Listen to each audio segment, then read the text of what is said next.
waxay maskaxdaada ay u burburisaa mustaqbalkaaga. dad badan ayaa isweydiiya maxaan u samaysan laanahay nolol wanaagsan, maxaan isbeddel u arki lahay. qofka aad la dagaalamaysid ma ahan dunida ee waxa weeye caadooyinka aad ku dhaqantid maalin walba. marka anaa inaga dabageenayo sababta iyo horumarka aad samayn kartid marka waxyaalahan aad joojisid. walaashiina mulki soo raaca.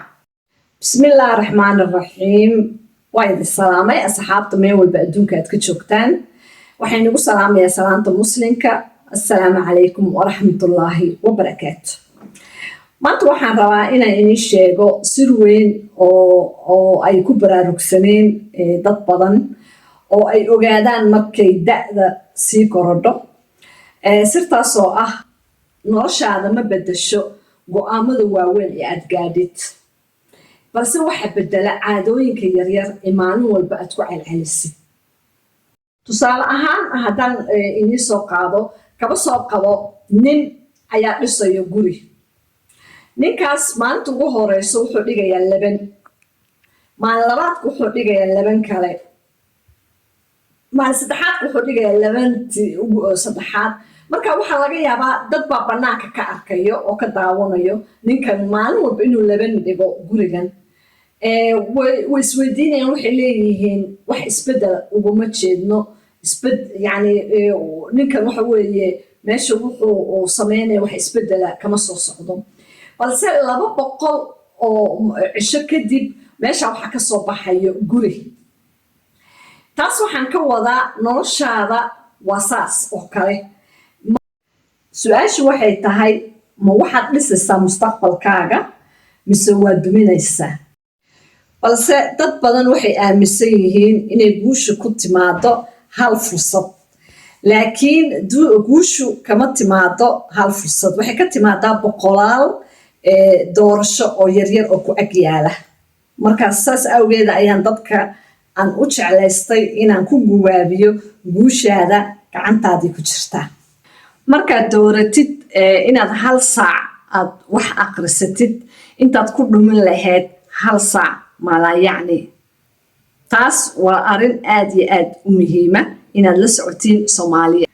markaad dooratid inaad jimicsi tagtid oo aad jirkaaga qurxisid oo aad maaragtay noloshaada hormarisid, intaad sariirta ku jiri lahayd oo aad jiifi lahayd ayaa ka wanaagsan inaad jimicsato jirkaaga aad qurxisid. doorashooyinka ayay ka mid tahay oo guusha lagu gaaro.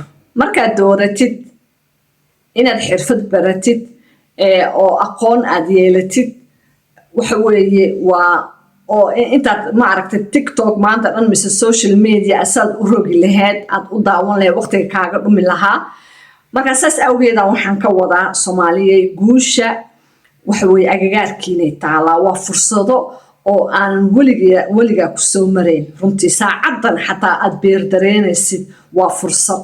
doorashooyinka yaryar ayaa isku beddela nolol cusub, laakiin Soomaalida kuma baraarugsana inta badan.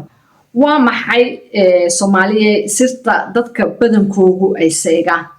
ma isweydiiseen? maskaxdu ma dhisto caado hal maalin gudaheeda.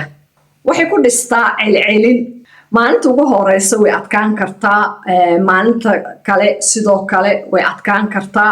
shay kasta markaad ku celcelisid, markii hore dhibka kugu ahaa, marka labaad wuxuu noqdaa wax caado ku ah.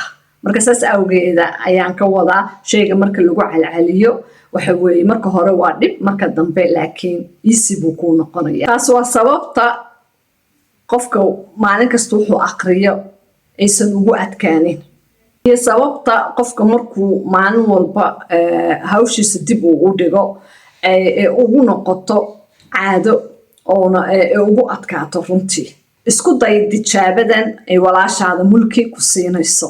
qof kasta wuxuu leeyahay 2 cod oo gudaha ka hadla. codka koowaad wuxuu leeyahay nasa maanta, bilow beri, hal maalin waxba ma bedeli doonto. meesha codka labaad uu leeyahay ka kac hurdada, bilow hadda, hal tallaabo qaad. balse su-aashu ma ahan codka aad maqasho hadda, su-aashu waa keebaad dhegaysanaysaa. sababtoo ah codka aad mar walba dhegaysatid wuxuu noqdaa waxa beri aad noqon doontid. Soomaaliya waxaa jira geed la yiraahdo mambo. dadku waxay u maleeyaan sanadaha ugu horeeya inuu korayn, laakiin gadaal ayuu xidido adag ka yeeshaa oo markuu sii weynaado. marka saa awgeeda ayaa waxaan ka wadaa noloshaadana waa sidaas oo kale. waxaa laga yaabaa inaad maalin walba aad dadaalaysid, laakiin aadan weli arkin natiijo. ha quusan, waxaa laga yaabaa inaad dhisisid xididadaada guusha. ha ka walwalin hadduu horumarkaagu gaabis yahay. ka walwal haddii aad istaagto, sababtoo ah qofka maalin walba hal tallaabo qaada, xataa ha yaraado, wuxuu ka hormaraa qofka suga maalinta kala soo socota. caadooyinkaaga waa codkaaga qarsoon ee qora sheekada noloshaada. haddii aad rabtid sheeko cusub, maanta bilow caado cusub. ha sugin isniinta, ha sugin bisha soo socota, ha sugin sanadka cusub. bilow maanta. waxaa laga yaabaa hal caado yar inay noqoto furaha guusha albaabkaaga. ma ila wadaagi kartaa hal caado oo dib kuu dhigta, adoo si maaragta xushmad ku jirta commentiga aad igula wadaagi doontid. marka haddana waxaan kusoo gunaanadayaa sidaa iyo nabadgelyo. mar walba waxaan jeclahay inaan walaalahayga aan usoo gudbiyo mawduucyadan iyo mawduucyo lamida. waxaan inaga codsanayaa mar kale iyo mar saddexaad iyo mar walbaba sheerta, liketa, subscribe-ka waa dhinaciina. in la kala faa'iidaysto way wanaagsan tahay. codkayga meel fog inaad gaarsiisiinaan jeclahay. hadalkaas aan ku hadlayo waa sadaqo. intaa yar amaanta wax inii soo gudbinayo waxa weeye dad badan aan ka faa'iidaysanaya. maanta adi haddaad og tahay qof kale aan ogeyna jiro. marka sidaa iyo nabadgelyo. wassalaamu calaykum waraxmatullaahi wabarakaatu.